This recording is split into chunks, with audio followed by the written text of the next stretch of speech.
Jeffrey Epstein સંબંધિત 16 ફાઇલો શનિવારે મોડી રાત્રે યુએસના જસ્ટિસ ડિપાર્ટમેન્ટની વેબસાઇટ પરથી ગાયબ કરી દેવામાં આવી છે.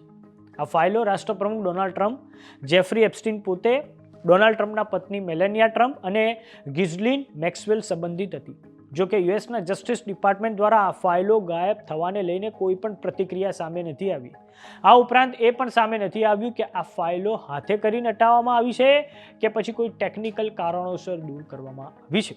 તો આવો જાણીએ શું છે સમાચાર. નમસ્કાર, જમાવટ સાથે હું છું પાર્થ.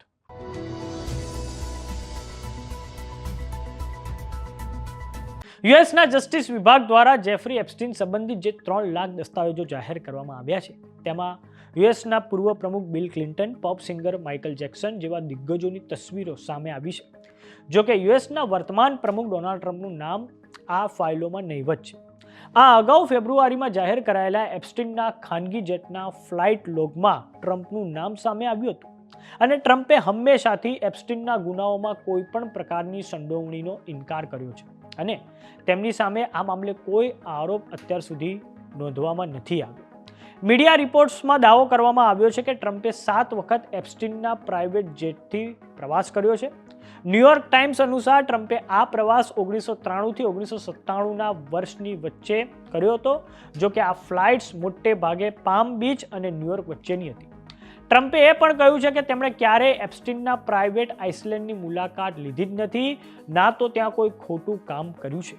પરંતુ જેફરી એપ્સ્ટીન સંબંધિત 16 ફાઇલો શનિવારે મોડી રાત્રે યુએસના જસ્ટિસ વિભાગની વેબસાઇટ પરથી ગાયબ કરી દેવામાં આવી છે અને આ ફાઇલો એવું કહેવાય છે કે રાષ્ટ્રપ્રમુખ ટ્રમ્પ, જેફરી એપ્સ્ટીન પોતે, મેલેનિયા ટ્રમ્પ અને ગિઝલીન મેક્સવેલ સંબંધિત હતી અને આ બાબતે યુએસના જસ્ટિસ ડિપાર્ટમેન્ટ દ્વારા કોઈ પણ પ્રકારની પ્રતિક્રિયા સામે નથી આવી.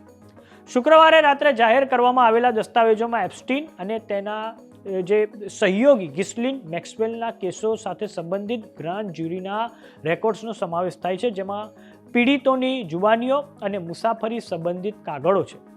પરંતુ યુએસના જસ્ટિસ ડિપાર્ટમેન્ટ દ્વારા હજુ પણ ઘણા નામોને ગુપ્ત રાખવામાં આવ્યા છે. પરંતુ એ પ્રશ્ન એ થાય છે કે ગ્રાન્ડ જ્યુરી સંબંધિત દસ્તાવેજો કેમ હજુ પણ સાર્વજનિક કરવામાં આવતા નથી, તે પ્રશ્ન હજુ પણ ઊભો છે.